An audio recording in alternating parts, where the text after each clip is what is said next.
అందరికీ నమస్తే. ఈరోజు మన ముందున్నవారు మిట్టపల్లి మార్కండేయ గారు, మా మామగారు. వారు 91 సంవత్సరాల జీవితాన్ని పూర్తి చేసుకొని ఇప్పుడు 92లో జీవితాన్ని కొనసాగిస్తున్నారు. ఒక గొప్పనైనటువంటి జీవితాన్ని గడిపి ఎంతోమందిని చేరదీసి ఎంతో సంపాదించి ఒక పరిపూర్ణమైన జీవితాన్ని గడుపుతున్నారు. నిజంగానే వారి ఇంటికి ఎప్పుడు కూడా కలకలలాడుతూ ఉండేటువంటి ఒక ఇల్లు, ఒక పుష్పక విమానంలాగా ఎప్పుడు ఎక్కినా ఇంకొకరికి చోటు ఉండేటువంటి ఇల్లు లాంటిది. అట్లానే అక్షయ పాత్రలాగా ఎప్పుడు ఎవరొచ్చినా కానీ ఆ సమయానికి అందరికీ కూడా అన్నపూర్ణలాగా భోజనం వడ్డించేటువంటి మా అత్తమ్మ గారు. ఇట్లాగా అంటే సుల్తానాబాద్లో మిట్టపల్లి మార్కండేయ అంటే తెలియని వారు లేరు. అట్లాంటి వారిని ఈరోజు మనం కలుసుకుందాం. వారి గురించి కొన్ని విశేషాలు వారిని అడిగి తెలుసుకుందాం. మామగారు నమస్తే. నమస్తే. నమస్తే. నిజంగా మిమ్మల్ని కలవడము, మీతోటి మాట్లాడడం చాలా సంతోషము. మీ బాల్యం అంటే మీరు ఎక్కడ జన్మించిండ్రు, మీ సొంత ఊరు, అప్పుడు మీరు ఏం చదువుకున్నారు, ఇట్లాంటి విశేషాలు మాతోటి పంచుకోండి. నేను జన్మించింది సుల్తానాబాద్లో. అక్కడనే విద్యాభ్యాసం చేసిన. అక్క పాతిళ్ళు అంటారు మాకు. ఆ పాతిళ్ళలో ఉన్నప్పుడే మా 9వ తరగతి దాకా నేను విద్యాభ్యాసం చేసిన. గవర్నమెంట్ స్కూలేనా? గవర్నమెంట్ స్కూల్, కరీంనగర్, కొకాన్యా. ఇక్కడికి వచ్చి చదువుకునేటోళ్ళ? కరీంనగర్ ఇక్కడనే ఉన్నాం 3 ఏళ్ళు చదువుకున్నాం. ఇక అది విద్యాభ్యాసం. అయితే మేము 4 అన్నదమ్ములం. మా అన్నదమ్ములల్లా కొందరేమో చదివిస్తామన్నారు, కొందరేమో ఇక వాళ్ళకి రానుడు మా అన్నలు. ఇక వాళ్ళిద్దరు కొంచెం కిసిలర్లు పెట్టుకుంటూ మధ్యంలో నేను నా స్టడీను డిస్కంటిన్యూ చేయవలసి మీకు అటువంటి అవసరాలు వచ్చేపట్టుగానే నేను 9వ తరగతిలో ఆ విద్యను డిస్కంటిన్యూ చేసాను. తర్వాత వచ్చి ఇంటికాడ ఇక కొన్ని పనులు అంటే మాది పద్మశాలి లెక్క బట్టలు నేసుడు ఒకటి ఉంటాయి. మొగ్గం నేసిరా? మరి మీరు మొగ్గం నేసిరా? మొగ్గం నేసినాము. అయితే మా ఇంట్లో ఏముందంటే అప్పుడు రంగులద్దుడు, పిల్లు కొట్టుడు, రంగులద్దుడు, అదొకటి ఇదొకటి. నన్ను అందులో పనులే పెట్టారు. అయితే నేను కొన్ని రోజులు ఉద్యోగం కొరకు తిరిగిన ఇంటర్వ్యూలకు పోయినా, వీటికి పోయినా. ఏం ఉద్యోగాలు ఉండే? నేను అప్పుడు ఇరిగేషన్ అగ్రికల్చర్లో పోయినా, టీచర్లలో పోయినా. అయితే టీచర్కు సెలెక్ట్ అయినా. అది అంటే అప్పుడు నాన్ మెట్రిక్ కదా, అప్పుడు ఉద్యోగాలకు జీతాలు తక్కువ. అప్పుడు అంటే 60 రూపాయల జీతం. ఎక్కడ పిల్ల అవుతుంది ఊరు కట్టలేదు. అక్కడ చేసిందా నౌకరీ? ఉన్నా 10 ఉండబుద్ధి దిగాలి. ఈ నౌకరీ 60 రూపాయలు ఏంది, తిరిగి రోజు అత్తుడు పోకలు ఏంటి సపరేట్ ఉంటున్నాయి. ఊరుకున్న వాళ్ళకి మా వాళ్ళు అట్లా అయినానికి మరి ముఖం నేర్చుకోగా అని రంగులకు ఆతుడు పెట్టించుడు. రంగుల ఆతుడు ముఖాన్ని సప్లై చేసుడు అటు ఇటు చేసిన కొన్ని రోజులు. ఇట్లా అది అంత చదువుకుంటే ఏం చేయకపోతేనే అంటే మన శంకరయ్య ఉండే, డాక్టర్ శంకరయ్య, ఆయన దగ్గర ప్రాక్టీస్ కొరకు వైద్యం అంటే అల్లోపతి ఆయన దగ్గర 2 సంవత్సరాలు ఉన్నా. 2 సంవత్సరాలు నేర్చుకున్నా, 2 సంవత్సరాలు చేసినా కూడా. డాక్టర్ ఉద్యోగం చేసిన. ఇంజక్షన్లు వేసేది, మందులు రాసేది, అన్ని చేసిన 3 ఏళ్ళు. సుల్తానాబాద్ అంటే చుట్టుపక్కల ఊళ్ళకి మనకి కన్నూరు పల్లె అంటే కటకింటి పల్లె, సుద్దాల, శుక్లాంపల్లె, తర్వాత గట్టెపల్లి, ఇట్లా దగ్గర దగ్గర పిలిస్తే పోదు. ఆఖరికి ఇక్కడ దాకా కూడా వచ్చిన మన నర్సాపురం దాకా కూడా. ఎట్లా అప్పుడు మరి ఎట్లా పోయేటోళ్ళు మీరు? సైకిల్ మీద పోయినా కానీ ఏమంతా ప్రాఫిట్ కనబడలే. ఊకే చూసుడు ఇవ్వడతాడు అప్పుడు ఆ కాలంలో ఎక్కడి రోగాలకి ఒక దగ్గు వర్షాలు, జ్వరాలు, దగ్గు వర్షము కంతే. ఎవరికైనా ఎప్పటికైనా ఎవరైనా నాకు అప్పుడు వస్తే అది బీ కాంప్లెక్స్ లో ఏవో ఇస్తూ ఒక ఇంజక్షన్ ఇస్తూ ₹1 ఇస్తూ అంతే. అంటే పొద్దున్న నాకు కూడా ₹4-5 రాకపోవు. ఇది కూడా బాగాలేదు, ఎట్లా ఏం చేయాలి అని 2-3 ఏళ్ళు చేసినా అటు ఇటు తిరిగినా అది కూడా ఊరుకుంటే ఇక పతాక ఇక మళ్ళీ చాలా పని మీద పడ్డాక మన పని మీద పడే 10 మొగ్గాలు పెట్టిండ్రు మా వాళ్ళు. ఇక 4 సప్లై చేసుకుంటా రంగులు అతుకుంటా చేసినాం అందరు కలిసి. పొత్తులు ఉన్న సంగతి ఇక అయినాక అందరూ మళ్ళా ఇంటల్లే ఏమని మన రాత్రి బాగాలేదా నాకు కూడా ఉద్యోగం కరీంనగర్లో వాడలింగ్స్ అంటారా, అలా నాకు క్యాషియర్ ఉద్యోగం ఇచ్చిండ్రు. ఎందులో అంటే ఖాదీ దాంట్లోనా? కాదు, మన చేనేత దాంట్లో. అదే చేనేత దాంట్లో వాడలింగ్స్ అంటారండి భారత టాక్సీ దగ్గర. అవునవును. అందులో కొన్ని రోజులు ఉన్నా ₹80 జీతం. మన వాళ్ళంతా అక్కడనే ఉంటారు కదా అప్పుడు. అవును, అందరు మొగ్గల్ని అందరు అన్నీ ఉన్నారు. ఒక మీ బాబాయ్ లేడు, మీ బాబు పిల్లు తెచ్చుకొని నేర్చుకునేవి. ఆడ కొన్ని రోజులు పని చేసిన మంచిగా అనిపించలే. ఏమైనా అంత దానికి పైసలు సరిగ్గా ఇయ్యరు, దాని అప్పుడు ఏముంటే ఇంకా మేనేజరు లంగమ్ముడు కొడుకు సరే ఇవ్వలేదు. ఆడ కొన్ని రోజులు పనిచేసిన. వాళ్ళ నుంచి వచ్చిన పెద్దపల్లి సంఘంలో పనిచేసిన. అక్కడ సుల్తానాబాద్ సంఘం పెడితే ఇల్లు చేసిన, పెద్దపల్లి కొన్ని రోజులు చేసిన. మళ్ళా నుంచి ఉన్ని సంఘంలో ఒక 2 ఏళ్ళు చేసిన. అదే కొంచెం నాకు సహకారం చేసింది ఉన్ని సంఘమే. అక్కడ జీతం ఎక్కువ ఇచ్చేది మరి మళ్ళా రెగ్యులర్గా ఇచ్చారు కాబట్టి కొంచెం అంతా మన దానిలో చెప్పోదురు అడగంగా దూరం. దాంతో ఉద్యోగంతో అట్లే పొత్తుల్లే ఉన్నాం. ఆయన వాళ్ళ కరీంనగర్ నుంచి వచ్చి మొగ్గాలు నేర్చాక ఇక మా వాళ్ళు అన్నదమ్ములు పెట్టుకుని కూడా చేసుకుంటే ఇక 1960లో. 60లో అంటే మీ పెళ్ళి ఎప్పుడైంది? 1950లో. 1950లో పెళ్ళి అయింది. పెళ్ళి అయినాక జూన్ 14. అంటే అప్పుడు మీ వయసు మే 14. అప్పుడు ఎంత వయసు? నాది 15 నుండి 16 పడుతుంది. అప్పుడు అత్తమ్మకి ఎంత ఉండే? అత్తమ్మ 8 ఏళ్ళు. ఓకే, మీకు 16 ఏళ్ళు. అప్పటి నుంచి అంటే 10 ఏళ్ళు పొత్తులో ఉన్నారు. ఆ తర్వాత ఇక వేరుపడ్డారు. వేరుపడ్డాక ఏం చేసారు మరి మీరు? ఇక వేరుపడ్డాక ఇక కథ ఇక అది ఇక నా సొంతం కొంచెం బాగా కష్టపడవలసి వచ్చింది. ఏం లేదు ఇట్లా. అంటే మీకు ఏర్పడితే ఏమి ఇవ్వలేదా మరి? ఏమి ఇచ్చారు? ఏమి లేదు. ఇల్లు ఇచ్చారు, ₹1000 అప్పిచ్చారు, సోలార్ బియ్యం ఇచ్చారు. కథ ఏమి లేదు. ఎట్లా వెళ్ళాలని అదే మొగ్గాలు అట్లా పెట్టుకున్నా. ఆ మొగ్గాలు అన్నప్పుడు అంగడి చీరలు ఉండే, 2 మొగ్గాలు సొంతం పెట్టుకొని నేర్చుకుని అంగడి చీరలకు సరలు పచ్చులు అన్నీ అతికి ఇచ్చిన. అందరు సప్లై చేసుకుంటా అట్లా ఏడాది గడిపినా కానీ లాభం లేదు. ఆడికాడికి అయితే నేను ఒక చీర నేస్తే ₹1 రాదు, ₹1 కూడా రాబో. వెళ్ళలే కష్టం. అప్పుడు మూలలు ముట్టిట్టు చిన్నోడు 5-6 ఏళ్ళు ఉన్నాడు. ఇక ఆండొచ్చి అదైనాక రంగులద్దుడైతా ఇక ఇప్పుడు సొంత ముఖాలైనా అట్లా కూడా మంచిగా చీరలు సైకిల్ కట్టుకొని తిరిగిరా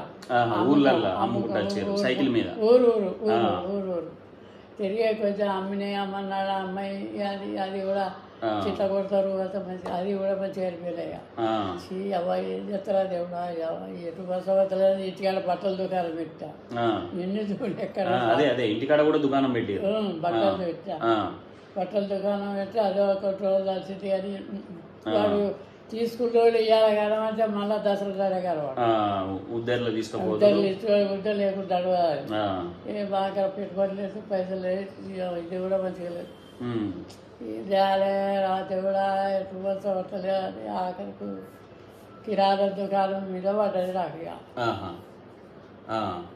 పాపం నచ్చాను ఉన్నాయి నాగర పైసలు లేదా ఉద్దర అప్పుడు 60-70 రూపాయలకే దుకాణం అంత నిండింది సవాలు వచ్చింది అప్పుడు ఇక దాన్ని పట్టుకొని కొంచెం వేసుకుంటా ఈ పిల్లలు మురళి ఒక పెద్దోడు అవుతాను కదా ఆడు ఇంటర్మీడియట్ అది చదివి ఇంతలో మాకు ఇల్లే లేపాయి ఒక అర్ర ఇక్కడ అవుతుంది అక్కడ అర్ర ఆనుకునేదానికి అంతే ఇక చాలా ఇబ్బంది అంటే లొల్లులు అంటే అది అప్పుడు కష్టతరమైన జీవితం అప్పుడు పొత్తులున్నప్పుడు చాలా కష్టం.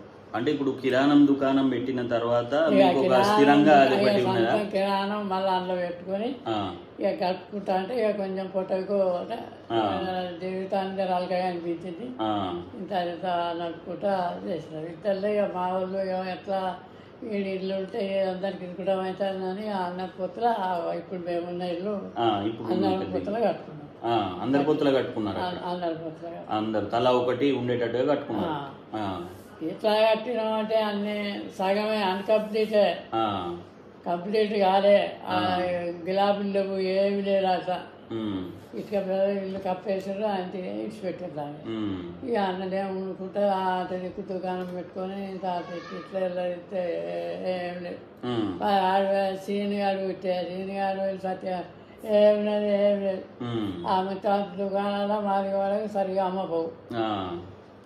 ఎట్లా నేను చెప్తా అని చెప్పిన వాళ్ళే. మా ఆవిడు పెద్దోడు ఇంటర్మీడియట్ చదివాడు, డిగ్రీ కొరకు తిరిగాడు, సీట్ దొరకలేదంటే ఆ చెడు ఇట్లా కూకున్నాడు.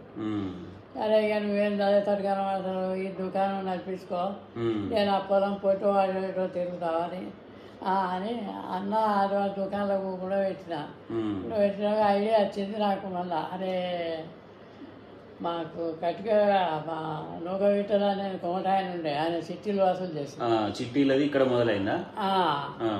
ఇక్కడ ఇంట్లోకి వచ్చినాం కానీ 1965లో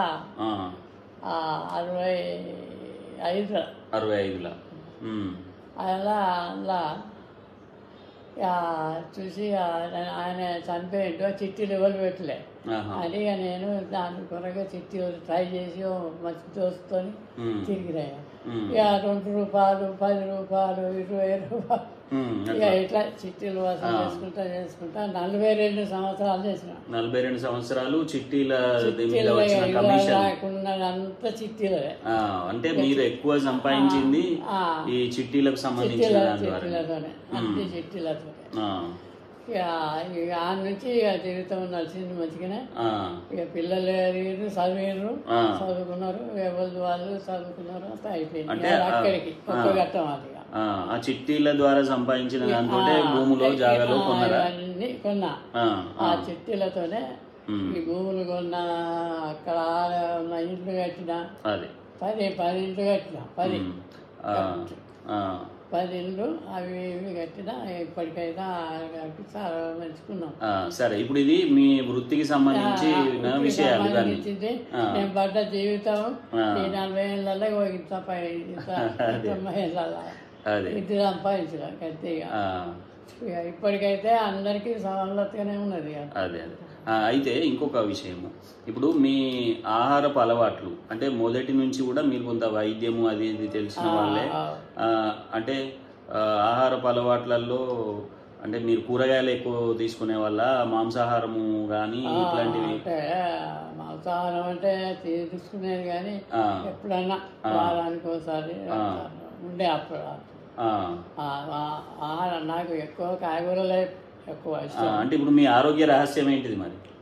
ఆరోగ్య రహస్యం రహస్యం అంటే ఏం చెప్పాలి, మొదటి నుంచి నాకు గ్యాస్ ట్రబుల్ పాడైంది. ఆ గ్యాస్ ట్రబుల్తోనే సర్వకోస అవుతుంది ఇక్కడికి 90. అంటే మీతోటి మిగతా వాళ్ళతో పోల్చుకుంటే మీరు ఆరోగ్యంగా జీవించినట్టే అనిపిస్తున్నది. అంటే నేను దాని యొక్క పద్ధతిని బట్టి మెలుగుతాను.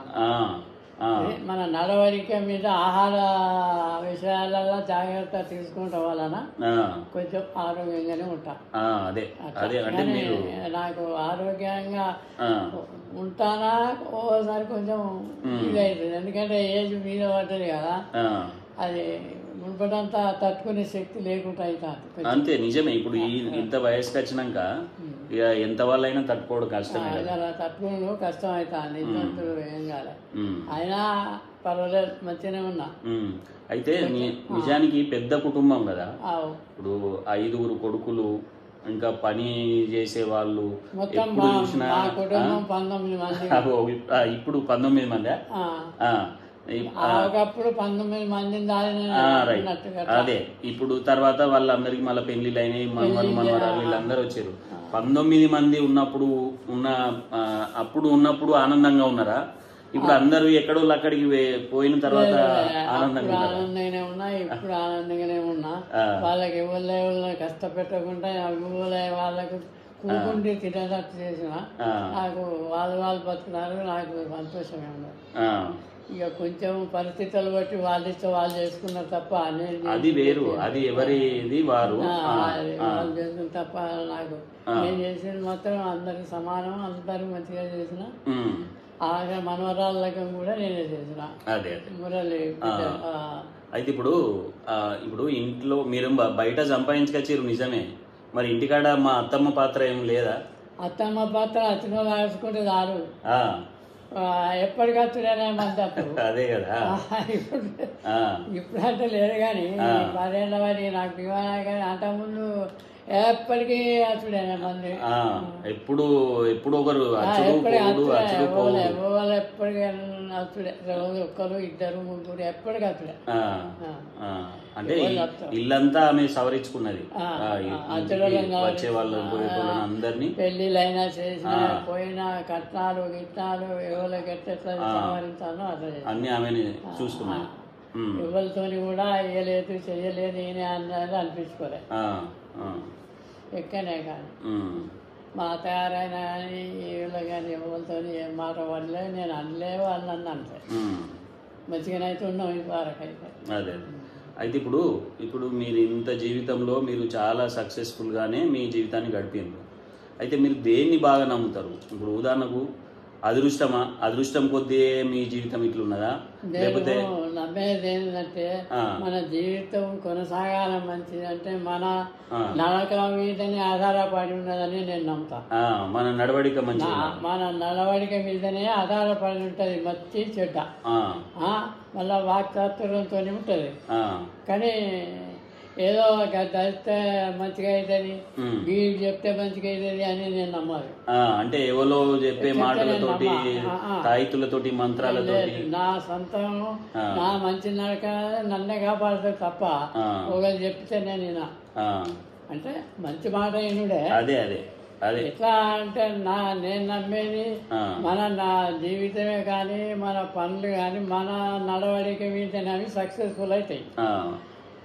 ఒకటి చేస్తే ఒకటి అవుతుంది కాదు, నీకు నమ్మకం ఉన్నది చెయ్యి.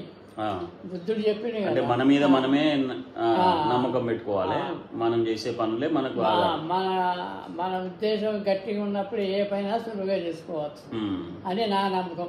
అదే అట్లా నాది నేను మా నడక మీదనే మన ఆధారపడి ఉన్నదని నమ్ముతా ఒకటి. అయితే ఇప్పుడు మీరు డబ్బు సంపాదించారు, ఆరోగ్యము ఉంది. ఇప్పుడు డబ్బు, ఆరోగ్యము, విలువలు అని అంటారు కదా. ఇప్పుడు విలువలు ఉండాలి మనిషికి, అది ఇది అంటారు. విలువలు అంటే మనిషికి ఆరోగ్యమే మహాభాగ్యం. డబ్బు శాశ్వతం కాదు, ఆరోగ్యమే మంచిది. ఇక విలువలు కాడికి వస్తే ఇవాళ రేపు లెక్కున్నదా డబ్బు ఎంత మంచిగా డబ్బు ఎక్కువ ఉంటే మనకి విలువ ఇస్తారు. అయ్యో అదే 4 పైసలు ఉంటేనే నలుగురు వస్తారు. నీ దగ్గర ఎవరు లేకపోతే ఎప్పుడు రాడు. అయ్యో మీ దగ్గర పోతే పైసలు గిట్ట ఎక్కడ అడుగుతారా అని వారు రాడు. ఇక అట్లా ఉంటుంది.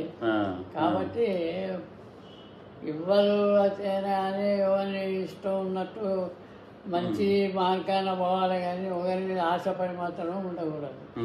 అది నా జీవిత లక్ష్యం. అది ఒకరిని అడగద్దు, ఒకరి మీద ఆధారపడి బతకద్దు. తన స్వీయ కష్టం ఉండాలి, బతకాలి. అదే ఇప్పుడు చాలామంది డబ్బు కోసము అప్పులు చేయడము, లేకపోతే ఇంకా ఏదేదో మార్గాల్లో పోవడము, తొందరగా ఎదగాలనే ఉద్దేశంతో అంటే ఎక్కడ పడితే అక్కడ అప్పులు చేయడము, లేకపోతే మందికి చూడ మంచిగా బాగా అది చాలా పొరపాటు. అప్పులు చేయకూడదు. చేసిన దాన్ని తేర్పి దాన్ని కట్టేంత శక్తి ఉన్నప్పుడే అప్పు చేయాలి. లేకుంటే ఏమి లేకపోయి అప్పులు తెచ్చి రేపు 10 మంది మాట్లాడితే లాభం ఉందని నేను అప్పులు తెచ్చుడు, నేను అప్పులు తెచ్చులేదు, తేకూడదు. నేను తేలేదు 1 పైసా. మాకు పొలగాళ్ళకు కూడా అప్పు వేయలేదు 5 పైసలు కూడా. నేను అదే ఇప్పుడు సంపాదన మీరు మంచిగా సంపాదించిందని అందరూ అంటూ ఉంటారు. ఇప్పుడు సంపాదన అనేది తప్పనిసరి అవసరమే మనిషికి, కానీ ఎంత అనే దానికి ఏమైనా లిమిట్ ఉన్నదా? ఎట్లా మరి ఎంత సంపాదించాలి? ఎంత సంపాదించాలి? అవసరం ఉన్నంత సంపాదించాలి. ఎక్కువ ఉన్నది దానం చేయాలి. ఎక్కువ ఉన్నది దానం చేయాలి. ఇప్పుడు ఎక్కువ నేను సంపాదించితే దానిలో ఒక చాలా మంది వల్ల ఇతరులకు సహాయం చేసినప్పుడే ఆ సంపాదనకు విలువ సార్థకత ఉంటుంది, విలువ ఉంటుంది. ఎట్లయినా ఉన్నాయని చెప్పి వాడిని వీడిని కొట్టుడు, నెగ్లెక్ట్ చేసుడు, అది మంచిది కాదు. గర్వం మంచిది కాదు. ఆయన ఆవేశం వస్తాయి కానీ మనం ఉన్నదే ఏదో నడుపుతాను. అట్లా సుల్తానాబాద్లో అయితే నేనంటే కొంతమందికి ఇది గౌరవము, మమ్మల్ని మా జీవితాన్ని నిలబెట్టిండనే వాళ్ళు కూడా ఉంటారు కదా, అంటారు. అబ్బో వాళ్ళకి పెద్ద సేటు అది అని అంటారు. ఎవరి పదాలకి అంటారు వాళ్ళు. అదే ఉన్నారు అట్లా కోటోళ్ళు కూడా అంటారు. అబ్బో పెద్ద సేటు వచ్చినారు అంటారు. అంటే దాని విలువ దక్కించుకున్నాం కాబట్టి అది అట్లుంటుంది. మనం ఏమన్నా మాటలు కానీ చేతలు కానీ ఏమన్నా తప్పులు ఉంటే మొత్తం చాలా కష్టం. అయితే ఇప్పటి వరకు గడిపిన ఈ జీవితంతో మీరు సంతృప్తిగా ఉన్నారా? ఇంకేమైనా సాధించాలను ఇంకేమైనా సాధించేది ఏం లేదు. ఎందుకన్నీ అయిపోయినాయి కదా, సాధించాలి. ఏమనంటే పిల్లలు చదువుకుంటారు, మనవాళ్ళు కొంచెం వాళ్ళ పెళ్లిళ్ళు చూడాలి, మనవాళ్ళు అని కొంచెం ఉన్నదనుకో, వాళ్ళు కూడా ఏదో ఒక మంచి ఉద్యోగం సాధిస్తే చూడాలని ఉన్నది కదా, పాస్ కావాలని చేయాలని ఆశ ఉన్నది కదా. ఇంకా ఏం సాధించేది ఏం లేదు, డబ్బు సంపాదించి చేసేది ఏం లేదు, సంపాదన చేయరాదు కదా, సాధన కాదు. ఇప్పుడు మీరు అంటే సరే సంపాదన అనేది ఒక జీవితంలో ఇది ఒక భాగం, కానీ మీరు ఏదైనా ఎంటర్టైన్మెంట్కి సంబంధించి మీరు ఏం చేసేవాళ్ళు? అంటే సినిమాలు చూసేవాళ్ళ మీరు? సినిమా టాకీస్ పోయి సినిమా చూసారా ఎప్పుడన్నా? సినిమా మీద ఎక్కువ కాదు. ఎంటర్టైన్మెంట్ అంటే దోస్తులు కలిసినప్పుడు, అప్పుడు ఆ కాలంలో అంటే అప్పుడు అదే నలుగురే కలిసేది, కొని పోసుకునేది, అలా చేసుకొని తాళాలు పోయేది. తెల్లగాలు రాయడం మళ్ళీ వచ్చుడు ఎప్పుడో ఒకసారి ఆదివారం. ఎప్పుడైనా ఎవరైనా ఇంటికాడ మన ఇంటికాడన్నా ఒక గంట తప్ప. ఇక రోజు లాగేదైతే ఇక ఉంటేనే ఉండే, రోజు అయితే ఎట్లా లాగేది. ఇక ఎంటర్టైన్మెంట్ అంటే బాగా సంతోషంగా గడుపుడు, వాళ్ళతో సోబత్ చేసుడు ఇవన్నీ నాకు లేవు, నచ్చని వాళ్ళ దగ్గరికి పోలే. సోబత్ ఏ స్నేహము అందరితో చేయలేదు, ఒక్కరు ఇద్దరితో చేసినా అయిపోయింది. ఇప్పుడు మీరు నాకు ఒక విషయం మీద స్పష్టత ఏంటంటే, దేవుడు అనే దాని విషయంలో అంటే ఇప్పుడు మన జీవితంలో అనేక మంది దేవుళ్ళు దేవతలు ఇట్లా ఉంటారు కదా, దేవుడు అనే దాని మీద మీ ఉద్దేశం ఏంటిది? మీరు దేవుణ్ణి బాగా విశ్వసించి దేవుని వల్లనే అన్ని సాధ్యమైతే అనుకుంటారా, మీ అంతటా మీరు చేస్తారా? మన శాతాన్ని దేవుడు తీసేదంట, మన నరక మీదనే దేవుడు సాయం చేస్తాడు. నేనేమంటానంటే మన మూల కూకుంటే దేవుని దండం పెడితే లాభం ఉన్నది. నేను దేవుని నమ్ముతా, కానీ మన కష్టం కూడా ఉండాలి. మనం చేసుకుంటూ దేవుని మొక్కేది దేవుడు మనకు ఆ త్యాగం ఇస్తాడు అంతే అని నా నమ్మకం. గాడుపుకు దీపం పెట్టి ముఖ్య ఉంటుంది అది కాబట్టి మరి అయితే అట్లనే మనము చేసుకుంటూ దేవుణ్ణి తలుచుకుంటుంటా అంటే దేవుడు మనకు త్యాగం ఇస్తాడు, తప్పకుండా ఇస్తాడు. మనం నమ్మాలి దేవుడిని, నమ్మాలి. నమ్మకం ఉన్నప్పుడు దేవుడు తప్పకుండా సక్సెస్ ఇస్తాడు. కానీ ఏది అని అనేటోళ్ళు కూడా ఉన్నారు, అది నేను నమ్మాలి. చాలా దేవుడు ఉంటాడు, మనం నమ్మాలి. మన పని మనం చేసుకుంటా పోతా అంటే ఆ తర్వాత దేవుడు. ఇప్పుడు మనిషి దేనికోసం జీవించాలి? అసలు ఎందుకు మనిషి జీవితం అనేది జీవితము ఎందుకొరకు అంటే మనం బతకడానికి అనే జీవితమే కాక పరుల జీవితం మంచి చెడ్డ చూస్తుంటేనే ఆ జీవితానికి సార్థకంగా ఉంటుంది. పరోపకారార్థం పరోపకారం చేసినప్పుడే మనం జీవించేదానికి ఒక అర్థం ఉంటుంది. అట్లా నా ఇష్టం. లేకపోతే మనమందరం మనం చేసుకునే కార్యవర్ర మనం చేసుకునే వాళ్ళు ఏ ఇసమో బేడో అట్లా చేయాలి. పూర్తిగా తన కోసం తాను బతుకుడు కాకుండా ఇతరులకు కూడా సహాయం చేయాలి. అది జీవితంలో భాగం. జీవితంలో భాగం దానికి సార్థకం ఉంటుంది కొంచెం. అరే పలానా పిల్లలు పోతే మంచిగా ఉన్నప్పుడు మంచి అనిపించుకోవాలి అంతే. ఇక మనం తీసుకుపోయేది అదే. ఇప్పుడు మీరు పద్యాలు పాటలు ఏమన్నా వచ్చా మీకు? ఎప్పుడన్నా నేర్చుకున్నారా? నేను దాని మీద ఒకప్పుడు ఉండే కానీ మర్చిపోయినాను. మార్చు పద్యాలు వచ్చు, అన్ని మర్చిపోయినా. కూడా అది లేదు, మొన్నలు భీమాలు చేయంగా అన్ని వేరి. వైద్యంలో ఇంజక్షన్లు ఇచ్చేటి కూడా మర్చిపోయినా, గోళీలు మీరు అన్ని. రేడియో వినేటోళ్ళ మీరు బాగా? రేడియో అంటే రేడియో అప్పుడు ఇప్పుడు ఇక బాగా అంటే వెనకటి పాటలు వస్తాయని అట్ట తప్ప ఎక్కువగా వాడతారు. అదే టీవీలో కూడా కంటే టీవీ కూడా ఎక్కువ. ఓకే, చాలా విషయాలు చెప్పిండ్రు మామ మీరు. ఇంకేదో అదే ఇప్పుడు మీరు ఎదుర్కొన్న కష్ట నష్టాలు. కష్టాలంటే ఏమని చెప్పన్నాయా, మాకు కష్టాలంటే ఇప్పుడు అప్పటి జీవితం బాగుందా, ఇప్పుడు మా జీవితం బాగున్నదా? మీరు చూసిన దాంట్లో మా అంటే ఒకటే చెప్పన్నా, చెప్పండి మీరు చెప్పండి మీరు. అయితే కష్టం అని అంటే నేను ఏర్పడడం వల్ల అప్పుడు మనం చదువుకొని ఏదో చిన్న చిన్న పనులు చూసుకున్నాం. అయితే ఏంటము మాకు పొలం వచ్చింది, నా అంతకో 20 గుంటలు వచ్చింది, నేను చేసుకోవాలి కదా. నాకు ఎవరు ఎరకలేదు. ఇక అప్పుడు బాగు కష్టమే. ఇక తిరిగి ఎవరు నాగలు కట్టుకోవాలి, కైకిలు రావాలి, వాళ్ళు రావాలి, వారి ఎంబడి ఉండాలి, పారబట్టి ఒడ్లు తవ్వాలి అన్న వరకు సొంతంగా చేసిరా మీరు? అప్పుడు మీరు సొంతంగా పారబట్టి చేసిన పారబట్టి ఒడ్లు చెక్తూ ఒకడు దుంటుండే. అంతా వేరే చేసుకున్నా. ఇక్కడ 10-20 గుంటలు ఉండే, మధ్యాహ్నం 10 గుంటలు ఉండే మంచిగానే ఉండే. చేసినా కానీ ఇక ఒక్కనైనా పొలగా చిన్నోళ్ళు సాట కాలేదు. ఇక నేను కౌలుకి ఇచ్చేసిన.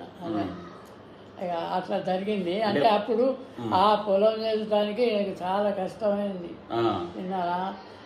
అక్కడికి రోజు 4 సార్లు నడవాలి, ఆ ఇంటికాడ నుంచి పొలం కాడికి. పొద్దున పోవాలి, నీళ్లు పెట్టుకోవాలి, నీళ్లు అది వాడినాక మళ్ళీ మబ్బుదాన ఒకడు కాలువ చెప్తాడు, మళ్ళీ పెట్టి రావాలి, మళ్ళీ మబ్బులో పోవాలి. అయ్యో ఇటువంటి కష్టాలు అయినాయి బాగా, చాలా ఇబ్బంది అయింది. అటువంటిప్పుడు అప్పు బాగా కష్టాలు అవి చెప్పరాదు.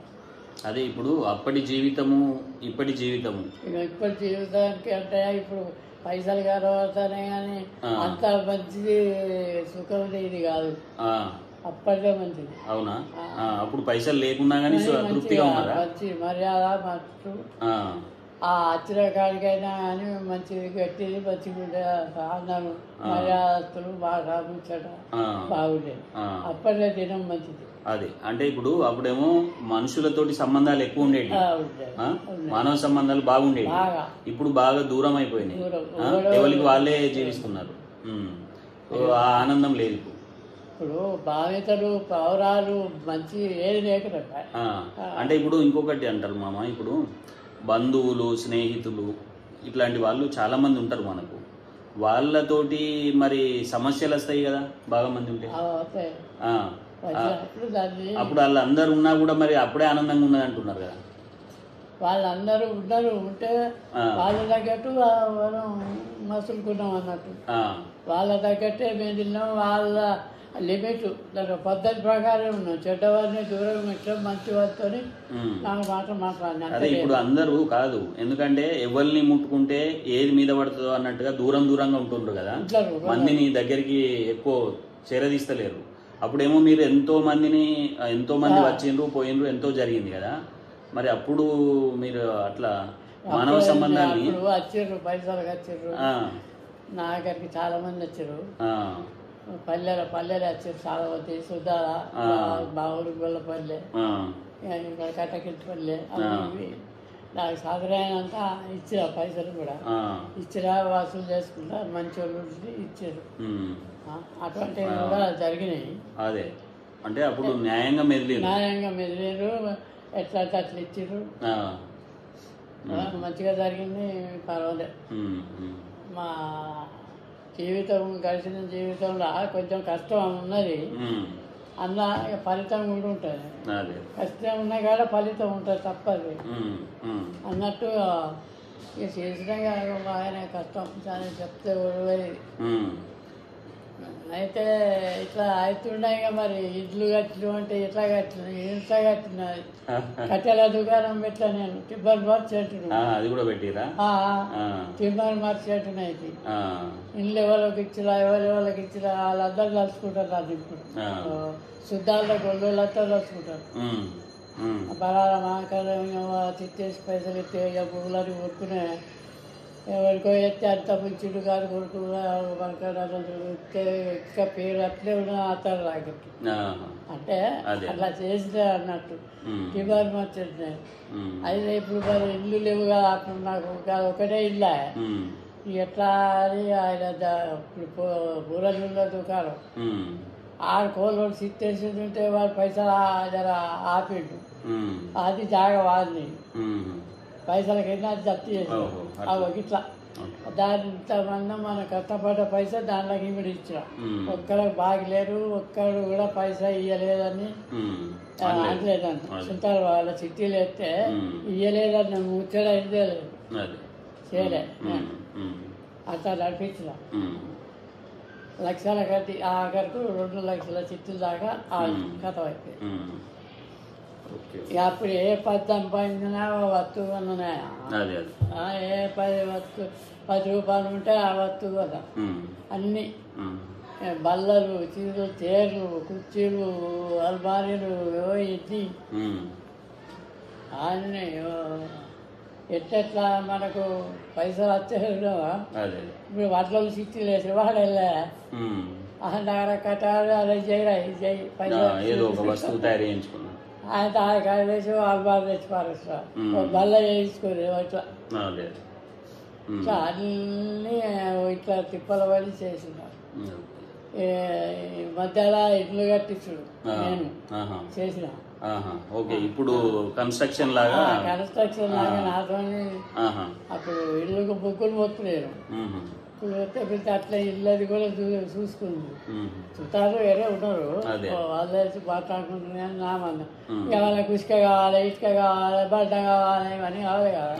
అలా తెలియని వాళ్ళు ఉంటే నేను తెప్పిస్తాను అరే అని నేను ఇటుక పట్టి వాళ్ళ దగ్గర అటు ఇటు తిరిగి గిట్ట గిట్ట పంపి అంటే వాళ్ళు నా మీద కాన్ఫిడెన్స్ పెట్టుకొని నాకు ఓ లారీ పడుతుంది, ఇటుక లారీ అట్లా బండ అమ్మితే బండ పంపుడు ఇట్లా ఆర్డర్ చేసుకున్నాను. అంటే మొత్తానికి మీరు పనులు చేయడం ద్వారానే ఇదంతా చేసిండ్రు. అంటే ఎక్కడ ఖాళీగా ఉండకుండా ఎప్పుడు ఏదో ఒక పని చేసుకుంటూనే ఉన్నారు. ఏదో ఒక పని వచ్చినా ఇంత ఇల్లు అన్నా పొలం అన్నా ఏదో అనుకుంటూనే ఉన్నా. అంటే మీరు అనుకోని చేసిన పనులు కావు ఇవన్నీ, అనుకోకుండానే మీ జీవితంలో ఎదురైన అన్ని చేసుకుంటూ వచ్చారు. జీవితంలో ఏ అవకాశం దొరికితే ఆ అవకాశాన్ని వినియోగం చేసుకున్నా. ఎందుకంటే రేపు భవిష్యత్ పిల్లగాళ్ళు ఉన్నారని ఇవన్నీ చేసుకుంటా వచ్చిరా. అంటే ఇప్పుడు పైసలు ఉన్నాయి ఇక భూమి కొనా అన్నది కొనలే. అదే అదే అది అటాక్ వచ్చినాయి అట్లా అంతే. వచ్చిన వల్ల అట్లే అనుకున్నా పైసలు బ్యాగ్ ఇచ్చుడు తర్వాత మెల్లగా ఇచ్చుడు అట్లా జప్తు చేసుకుంటారు. ఇంకేమైనా చెప్తారా మీరు మీ జీవితంలో నుంచి? ఇంకేమన్నా చెప్పాలనుకునే విషయాలు ఏమన్నా? అట్లాని అన్నని వరి పొరగాలను అందరు ఎక్కడో అక్కడ మా ఇంటికి తిప్పుకుంటారు, ఇదే కోసుకుంటారు. అది ఇప్పటి పరిస్థితులు అట్లున్నాయి. ఇప్పటి పరిస్థితులు అట్లున్నాయి. ఏం చేయాలి సాధన అయితే లేదు. ఈ ఏజ్లా ఏం చేయరాదు. అదే వాళ్ళు పెట్టే కాడికి తినాలి, సపరేట్ అంతే. సాధన అయితే లేదా? విన్నారు కదండి అందరూ మన మిట్టపల్లి మార్కండేయ గారి యొక్క జీవిత విశేషాలు. ఇదిగో ఇది ఈ పెద్ద కచ్చురం అనే పుస్తకము నేను 2013లో వీరికి అంకితం ఇచ్చినాను. ఇందులో ఉంటుంది పెద్ద కచ్చురం అనే పుస్తకం. మా మేనత్త మరియు మామగారికి అంకితం ఇచ్చినాను. వారిని ఈరోజు కలిసి ఇట్లా మాట్లాడడం చాలా సంతోషం. ఎంతోమంది తమ జీవితంని నిస్పృహగా అన్నీ ఉన్నా కూడా నిస్పృహతోటి గడుపుతున్నారు, ఏదో దురాశలతోటి గడుపుతున్నారు.